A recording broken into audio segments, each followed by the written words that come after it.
Hi, it's Andrew Eborn here again with Lives on Lockdown. I'm delighted that my guest this afternoon is Jonathan Goldsmith. How are you? Yeah, I'm good. You know, life is complex, I think, for many of us. And just trying to settle into its new complexities. It is quite extraordinary, isn't this? I mean, we had the joy of meeting at Canned Laughter last year. I ran a few of these events, mainly for people in the entertainment profession and those who are struggling with issues and so on and so forth. And you came along twice. Once with Monty Panasai, you came along to the one we held at Equity. And then because of the popular demand, if you like, from this sort of thing, we had it at a much bigger venue, the Bloomsbury Ballroom, and capacity crowd, and you spoke to us at that sort of stage as well. And people say, look, we want more. We want more opportunities where people can talk about it's okay not to be okay. Want to hear more from Jonathan about his experiences and how he can deal with various other bits and pieces as well. And I'm very interested in particular about how you deal with this in this new climate where you can't see clients one-to-one. Are you using new technology and so on and so forth? So maybe let's start with that. I mean, how have you changed in terms of the services that you can offer to clients in these extraordinary times? Well, I mean, I think one of the basic tenets of being a therapist is to have behavioural flexibility. You know, there's an old saying that there's no such thing as a difficult or resistant client. There's just a significantly inflexible therapist. And I think that goes true for these days. So there wasn't a period. I think the hardest thing was the not knowing. You know, before the lockdown had a set of structures around it. We were all trying to make it up as we went along. So I think there was a lot of change. I think the early period of adjustment of trying to work out whether I'm seeing clients or not seeing clients. But once that settled down, we adjusted. There was a period of adjustment for many people.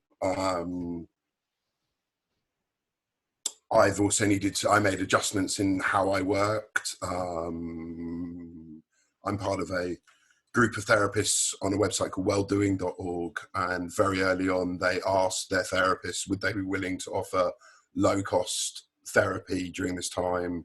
And would they also be willing to support key workers for free at this time? And to both of those things, I said yes. So, you know, there was, you know, negotiations with various different clients who were all going through different difficulties, and a new stability formed. And it kind of, as new information happens, you just kind of restabilize. So yeah, I'm seeing all of my clients over Zoom or telephone. I'm taking on new clients, which is something I'd worked over Zoom before, where a lot of my clients would travel around the world. So it felt necessary to do that. Usually I ran a maxim that I wouldn't do that. I wouldn't work remotely unless I'd met in person. However, I changed. And do you find now, you mentioned about people around the world, now you basically have a client base. It could be a global client base. Have you found that's happened? Yes, is the answer to that one. I am not a huge amount, and it's come from referrals. But yeah, I'm seeing clients. You know, I think my furthest client's living in the west coast of America. So yeah, I mean, I wouldn't say it's a huge proportion, but certainly utilizing the limitations that, you know, the situation has provided has created new opportunities. Yeah. And that's what I found, Jonathan. I mean, we've been talking to everybody from all sorts of professions. People in Australia, is on the phone to somebody in Zambia today. I've spoken to doctors and nurses and even dentists, because at the moment, dentists, for example, can't see anybody. So they're on lockdown. They've got to work out. We had the orthodontist of the year, Claire Nightingale, came on and spoke about she's planning with PPE and so on and so forth. The one part of the profession that can do things is obviously your side, working remotely. And have clients, firstly, have they adapted very well to this? Do they feel comforted by it? Have you had to change your technique, or is it roughly the same because you're listening and dealing with the same sort of issues?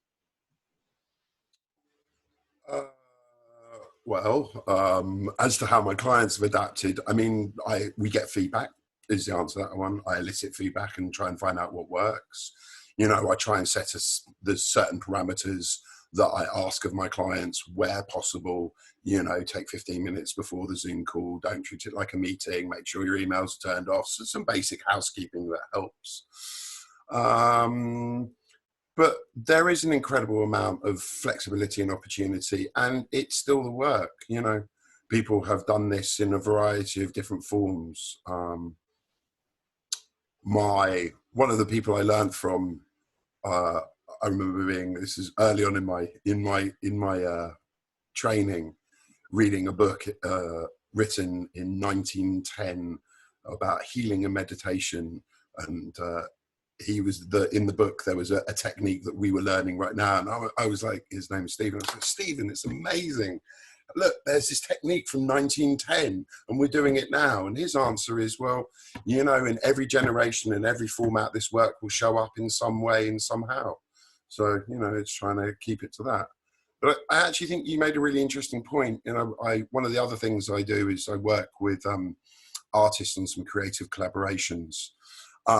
You know, one of the conversations I was having with my collaborator, I've got a collaborator who lives in Denmark, as she said, one of the great opportunities is it's almost forcing people to open up the realms of collaboration to people who they wouldn't normally get to see face to face. So it's like creating these new creative communities of people who would never see each other face to face because it's having to happen remotely. And I think that's, you know, an exciting opportunity.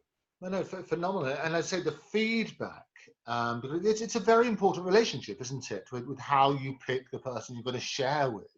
The Sure. Feedback from the events that you came along with, which we organised Candle After, was great. You know, they were so pleased that you spent time to explain the process. Just for the benefit of those who didn't attend, and we've got obviously a much bigger global audience now, tell me a bit about your background and how, because you've had a varied career. I mean, you've done everything from the catering, not the catering side, but the chef side, high-end food, all the way through to what you're doing now. Talk me through that process and how you made the changes along the way. Sure. I was working in the club business when I was quite young, so this was in the early 90s. I actually went to Sussex to study psychology to be a therapist, and my club business was doing relatively well when I dropped out of university.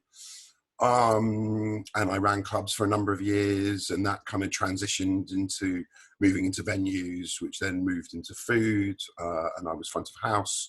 So I was working in hospitality.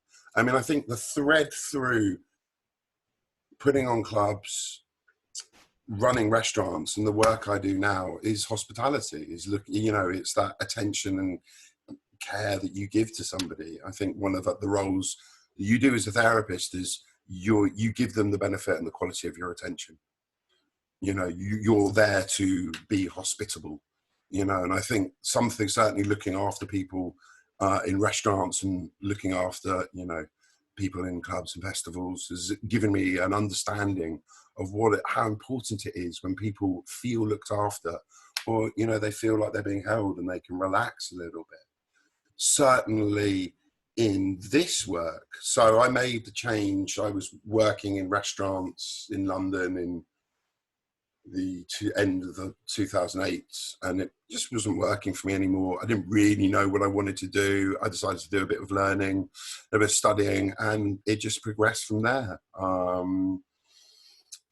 But definitely the idea that you're there to provide a space where people's wounds, or, you know, the parts of them that they're not able to deal with, have somewhere to be held.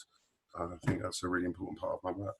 Yeah. And you came up with the company name, Be More You. And I know we've had this conversation before, but explain, because it's important how you came up with that and why in particular. Sure. I was doing a training course in Santa Cruz, which is a 2-month residential in 2011. And it was to certify me as a trainer. And a lot of the work on that course was to connect me or the group into our own individual sense of mission and vision. At the same time, friends of mine were commenting. They were saying, you know, you kind of, how are you doing? Well, they were interested in what I was doing and what I was learning, because it was quite a pivot from what people had known me for.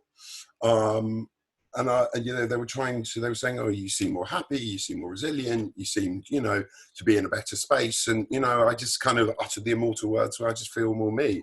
And I kind of, that's where, you know, kind of the light bulb hit, and it was kind of like the idea of starting my company called Be More You started. And I think my work is about helping people connect to the best of them. I don't see in, you know, the therapeutic relationship and the way that I do therapy, I'm not curing you. What I'm doing is I'm helping you and providing you with tools and resources so that people can connect to their own sense of purpose or sense of resilience, and that it allows them to kind of have a space to resolve their own problems. That's where Be More You came about. Oh, fantastic. And what's also interesting, and for those who've not yet had therapy or been toying with the idea, is getting an idea, if you like, of the sort of clients, without obviously mentioning names, the sort of clients that you see. We talked about the media and entertainment space. Are you just focusing on that, or do you have a diverse range of people? I have a diverse range of people in my from early 20s to mid 70s, across all different parts: socioeconomic, gender, religion, race, working habits. It does so happen that because I do a lot of work within the creative industries, and I think because I have, often people are looking for therapists that they can relate to. You know, the most important thing in therapy, if anyone's looking for a therapist, is to find someone that you want to work with. And very much, you know, the way I set out the Working Alliance is I'll work with someone for the first time. And the question is do you want to work with me? And so it does so happen that I do have a cluster of people who are freelance, who work in creative industries, music, art, theatre and fashion. And I think it's because people are attracted to what I put on my website, some of my backgrounds, but in that it can be incredibly diverse. Yeah. And as you say, I mean, people used to do the analogy, if somebody broke a leg, they're happy to talk about it. Anybody can break a leg. So what's happening now is that mental health is now, it's on the radar. It's okay not to be okay. People are talking about it. Many people in the public eye, including the royal family, are openly saying about things. We just had Mental Health Awareness Week. I mean, my point is we should be aware of it all of the time, but a week's a good start. So it's obvious that you're going to get a diverse range of clients. When is the right time? People are thinking, look, hang on, there's all this pressure. The world's in a mess at the moment. When's the right time to pick up the phone or send you an email and say, look, can we have a chat? How can you help me? When's the right time? Well, of course, I have a bias because I'm a therapist. I think, you know, I think to answer that question in a very general fashion, at every point in a human being's life, you will get to the point where you go, my resources are not enough. You know, I am not able to resolve what I'm trying to resolve. And it's at that point where I think, you know, to get some kind of help would be a good thing. Often people don't. Often people will struggle through with the belief system that if only I was smarter or had more willpower or was able to control things, that I could solve it for myself. So people don't do it possibly when they could benefit from it. And at some point they will struggle through, and that's where symptoms appear: depression, anxiety, addiction, compulsion, you know, because it's the body's way of naturally trying to cope with an unbearable pressure. And then at some point people go, well, this is too much for me, and then they seek out help.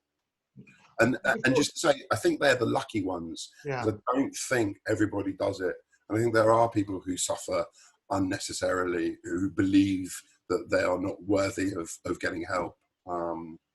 So yeah, I think there's a lot more we can do to. And I think as well, Jonathan, it's prevention is always better than cure, and it's trying to catch these things early on, because we hear of some tragic cases where people don't get help, and especially those in the public eye, and you hear, I mean, Caroline Flack and so on and so forth. It's headline news, but the reality is lots and lots of people have issues, and if they can spot the signs early on and can maybe find the help that you've been talking about, that would be good. So what would be the early signs? What would you say somebody's struggling at the moment? They say that the current situation is likely to increase the pressures on mental health and things like that.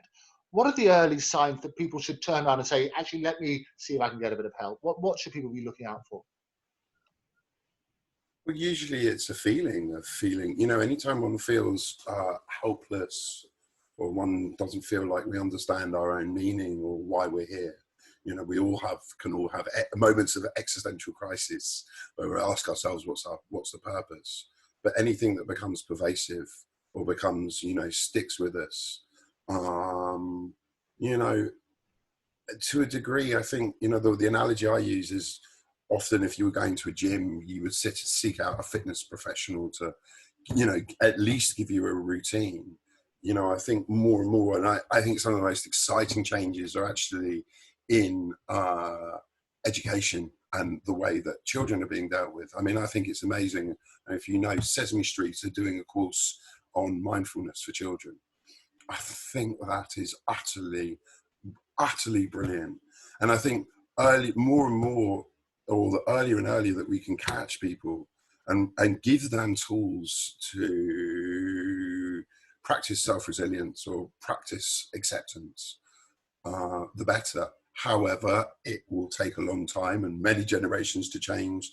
So recognizing that, I think, you know, if you're struggling and you don't find a solution within yourself and you've tried, then seek help.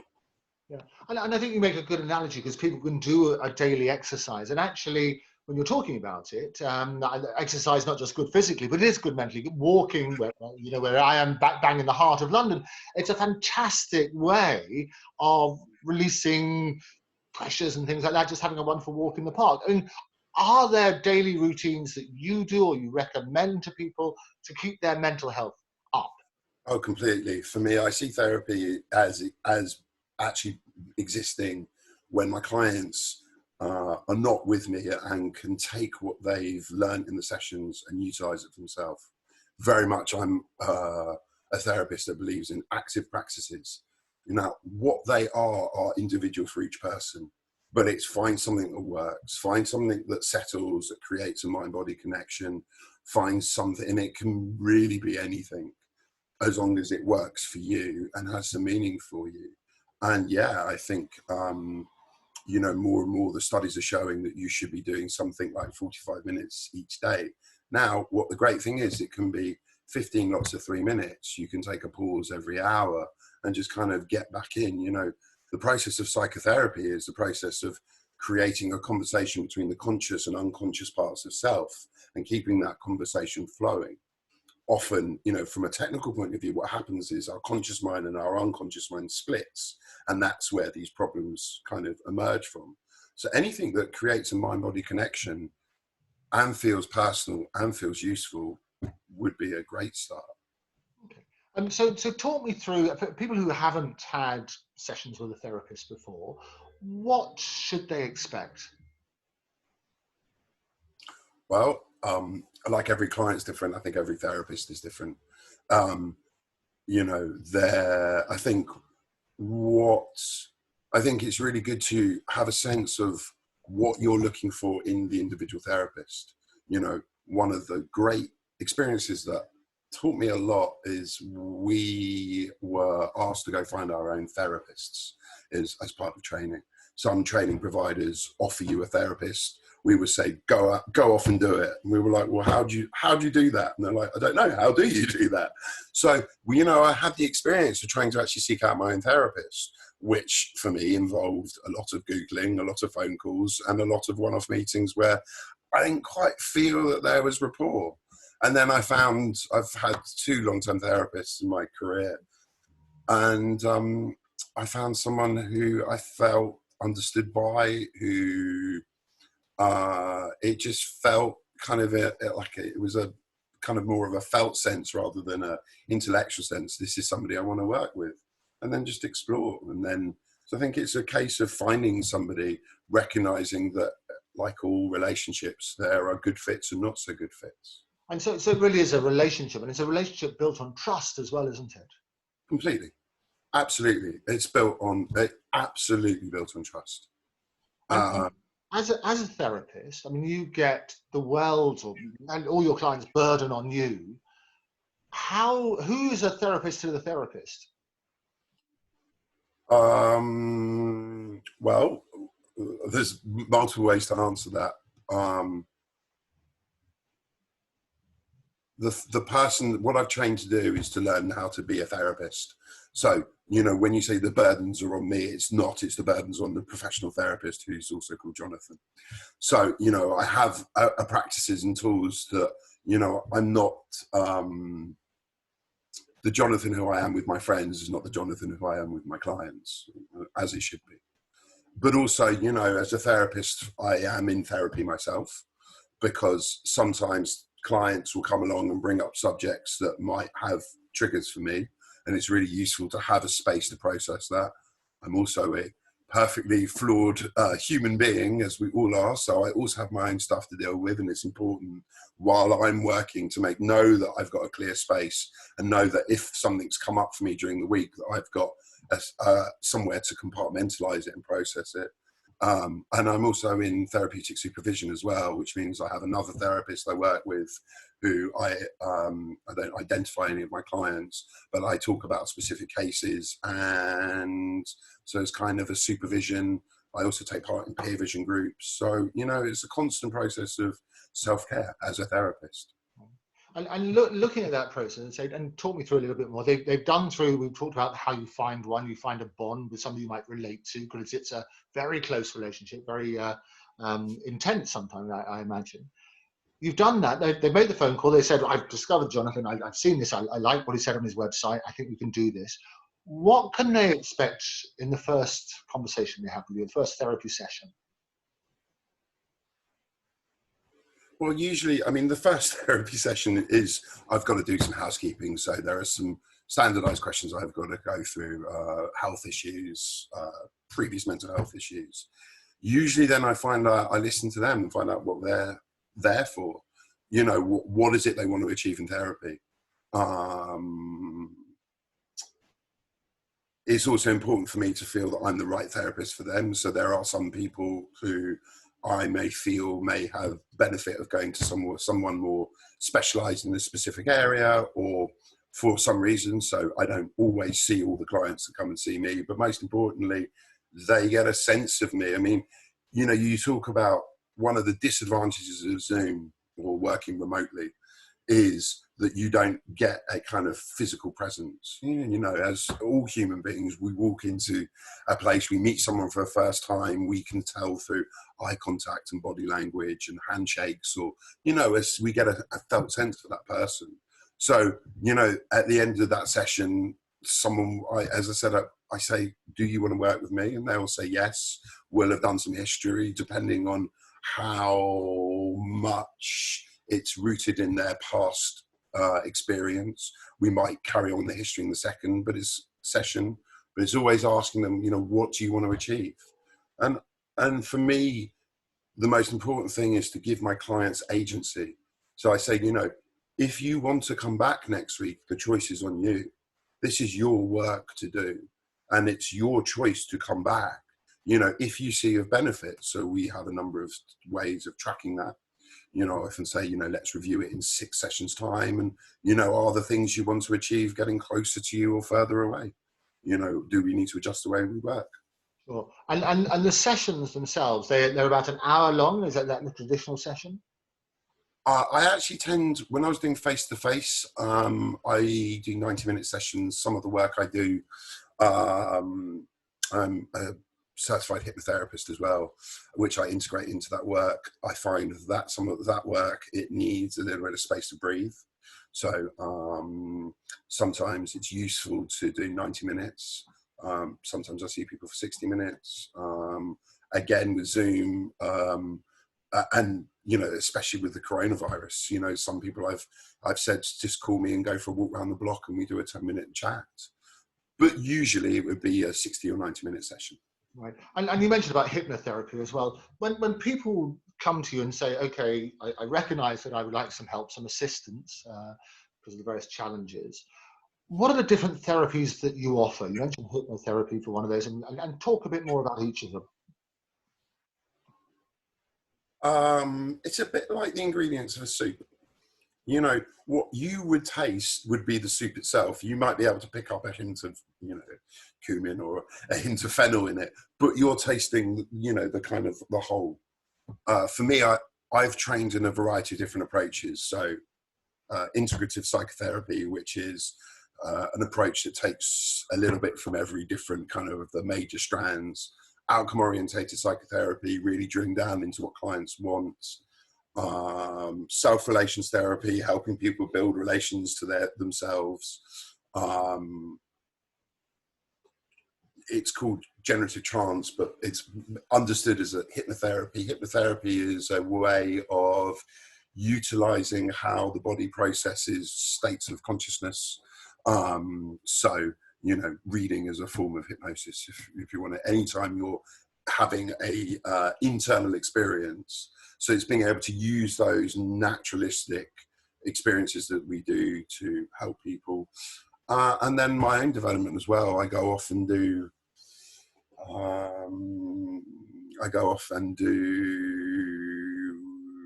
ritual art workshops, and I go off and have experiences with I do a lot of experiential work, which is helping me learn as a human being, and I think it's comes together and creates a soup that is me. Like every therapist is going to be their own soup. You know, I also do, you know, I'm constantly learning and developing. So it's yeah, if that was your question. And I think, but I like the idea of people will say that chicken soup for the soul, I guess. It works on that sort of basis. Sure. And I think for me, the most important thing is so that I can adapt my work to the client's needs. So I don't do the same thing with every client. There may be some similarities, but what's really important is for me to be able to look at my, you know, range of tools and say what works in this moment, and then to have a system where I get feedback and go, well, did what I do think I to have an effect of what it seemed to do, and was it a benefit to my clients? So it's about being flexible. Cool. So it's really that sense of going, you know, I come down a lineage of therapists, and one of them was a founder of modern hypnotherapy called Milton Erickson, and he says, you know, when clients come in, theory goes out the window because you're working with a person, you're not working with theory. Yeah, and it's a great way of putting it, isn't it? And hypnotherapy, as you say, you're working in a remote way now. Do you use hypnotherapy when you're Zooming or other platforms? Sure. The way I use hypnotherapy is an integration of mind and body through relaxation, through guided visualizations. Yeah, absolutely. Is that something you could demonstrate now? Or would you like to come back another time to demonstrate it? Sure. I mean, in terms of demonstrating it, you know, it's not a thing you do to somebody. It's something you do with. So, for example, if I notice a client is using a specific type of body language, so, you know, they're talking to me and they're rubbing their belly, you know, what I might do is get them just to pause and slow down and say, okay, so I'm noticing you're rubbing your belly. Can you just tell me about that experience? And even that's a form of, you know, what you're doing is you're asking people to go inside. You're asking people to change their current state. You know, hypnotherapy is, in pop culture, it's not the reality to how it is. You know, we go in and out of trance all the time. We just don't really call it trance. We watch films, it's a form of trance. We read a book, it's a form of trance. We're in what's called a waking trance. So it's just noticing what's going on for my clients and utilizing it. And it's Body language. I mean, you mentioned body language, Jonathan, and it's very interesting because it's quite difficult, isn't it? Because a lot of times people don't get the eye contact because they're not really looking at the camera in the same way as we're doing now. They're doing other bits and pieces. Working remotely on Zoom, and if I rub my tummy, it's a bit difficult to see if I'm rubbing it or not. sure. Because you're missing the signals, aren't you? You've got this bit of me I can just about see. I mean, by way of example, I'm open to this. By way of example, what would you notice about me if I came as a client and say, okay, here's my body language. What's that telling you about Andrew Eborn? Sure. I think the most important thing is also to say, being flexible as a therapist over Zoom, especially working with new clients, I ask a lot of questions, where somebody's sitting in front of me, I can, see what they're doing. I might say, well, I'm just noticing, I might notice that your arm's moving. I might go, so your hands are out of view. Are you aware of what you're doing with your hands right now? The other thing I pay a lot of attention to over Zoom is voice. You can tell a lot by people's voice modulation, by their tone, their rhythm. You can sometimes tell if people are constricted in their voice by how they're using their voice, whether it's got range, whether it's got a musicality to it or not. So more often than not, because there's a ever so slight delay in, you hear the voice first and you see the people afterwards. I'm using a lot of listening. So when I'm working off Zoom, I actually only do hour sessions because I find that in order to give the right type of attention, I'm really working very hard in terms of how hard I am really picking up every micro kind of expression and every little modulation. And then it's testing. Often what you do is you get a baseline, but if someone, I'm going to use a very stereotypical example, talks about their mother and their voice constricts and goes down. And then every time they talk about their mother, their voice constricts and goes down. Well, that's a signal. And you go, well, what I notice is that something happens when you talk about this. What are you aware of? So often people are unaware of their own unconscious, which is why it's called the unconscious. Sure. So what I do is help people bring that awareness in. And it's fascinating. I mean, do you play poker? Are you a poker player? I do play poker, yes. Do you find that your abilities in body language will assist with poker playing? Well, it's one of those interesting things. I have a belly, and I can fold my arms because my belly provides quite a convenient resting place. I remember in my early training, someone went, oh, well, you're defensive because you fold your arms a lot. So it's really important. The difference, what's really important is we can calibrate, but we don't ascribe meaning. So what I might notice in somebody, what I don't do is create a value judgment in it. Oh, somebody's depressed because they're furrowing their brow. I go, well, what does furrowing their brow mean to you? So it's really learning about the individual person. I guess if I spent long enough playing poker with people individually, I would pick up their tells. So you are learning a little bit. What you're actually learning is observation skills rather than, I'd say, body language. Right. There is no meaning to one, there's no kind of set meaning to a set physiological response. But I observe things and I hopefully pick things up quite quickly. And then calibrate into things. And we had the same as you know, I trained as a barrister. I became a barrister and solicitor and so on and so forth. And part of that, we looked at body language. But they say that's only one part, one piece of the jigsaw puzzle. So as you say, there might be all sorts of reasons that people cross their arms. They might be cold, or they might, as you say, it's comfortable to lean on a belly or whatever. So you can have that sort of side. But it's just building the picture, isn't it? And I think it's looking at that sort of side. And it is, as you say, this is the new generation where you're here for the time being. The whole idea, people at the moment are going to be missing things like, basic things like touch. Touch is really important for a lot of people. Really? And they're going to be missing that, aren't they? Oh, without a shadow of a doubt. I mean, one of the ongoing conversations in therapeutic circles is, what we can offer as therapists is our presence. And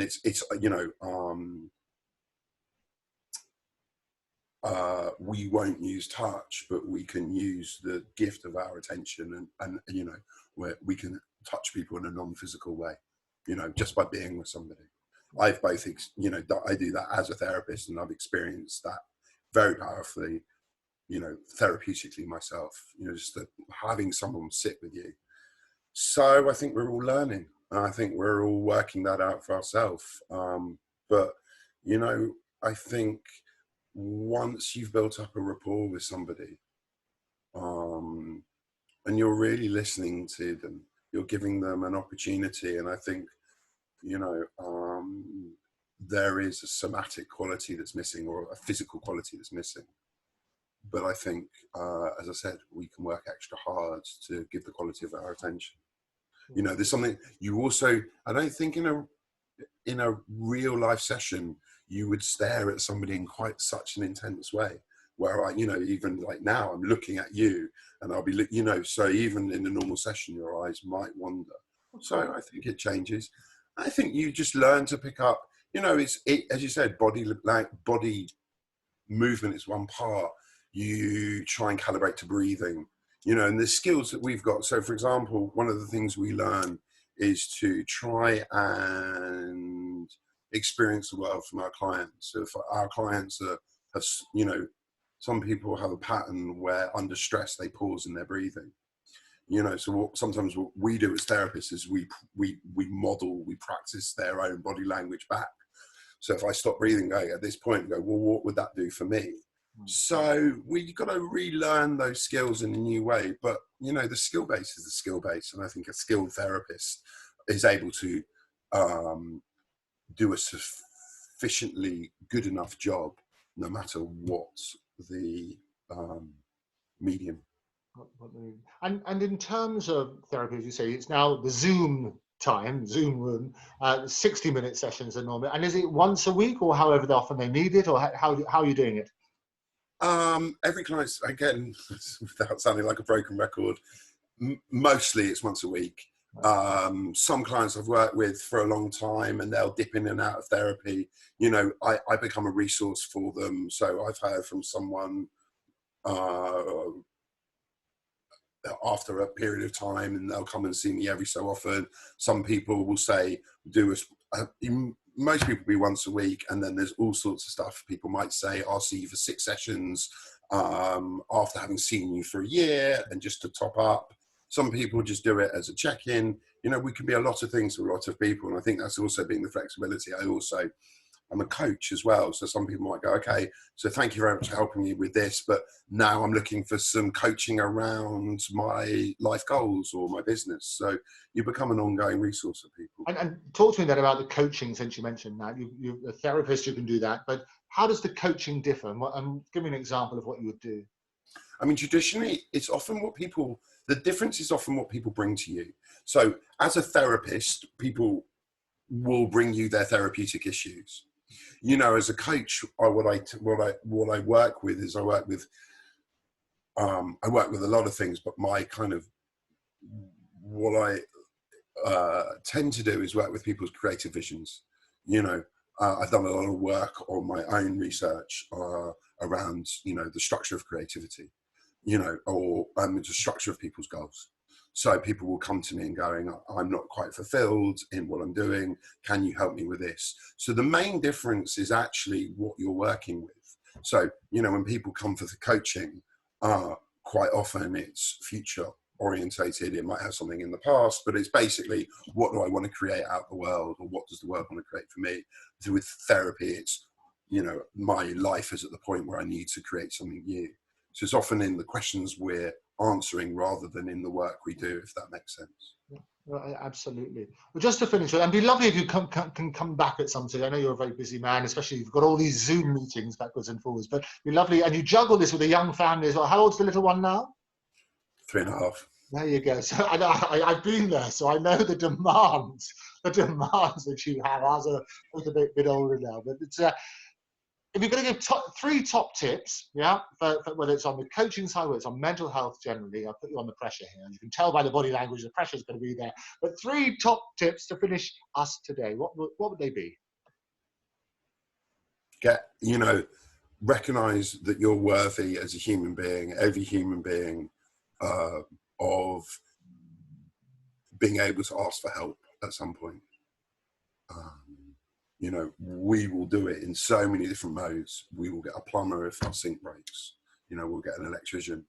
You know, please, you know, if for any reason there is something you feel you are unable to cope with for yourself,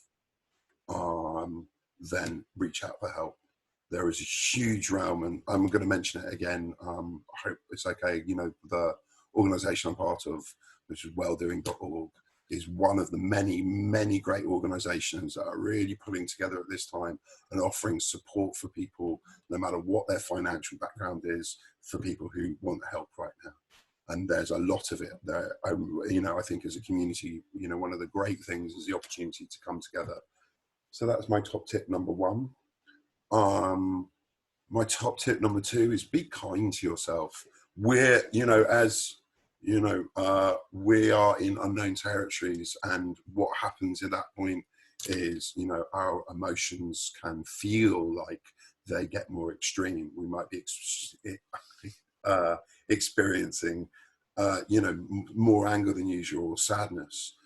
Just be kind to yourself and just going, yeah, you know, these are really unusual circumstances. So whatever it is you are experiencing to a point is understandable. And I think the third tip is practicing self-kindness. Just be kind to yourself. You know, often I think people are trying to go, oh, I'm not being productive enough, or I'm not being a good enough parent while I'm trying to teach, while I'm trying to work. You know, whatever you're doing, if you're getting through the day, you know, you're doing enough. So it's like, really honestly, you know, we can be our harshest critics. It's really nice to offer ourselves a sense of kindness. So, yeah. Jonathan, thank you very much indeed for being my guest this afternoon, and look forward to staying in touch. Absolute pleasure. Thank you for having me back, and I look forward to carrying on these conversations. Fantastic. I'll see you again soon. Take care. Bye-bye. Okay. Bye. Jonathan, just before we go, you were mentioning to me about some people using some of my phrases. Tell me a bit about that. Well, I think it's really interesting. I really loved the turn of phrase where it's okay to not be okay. And suddenly it seems to be everywhere. I've noticed Ruby Wax use it. I've noticed other therapists use it. And I think it's brilliant. I think it's really great. I think as a narrative, to get that out into the world, I've said this during conversation before. I think I would add, it's okay to not be okay, and you can do something about it, you know.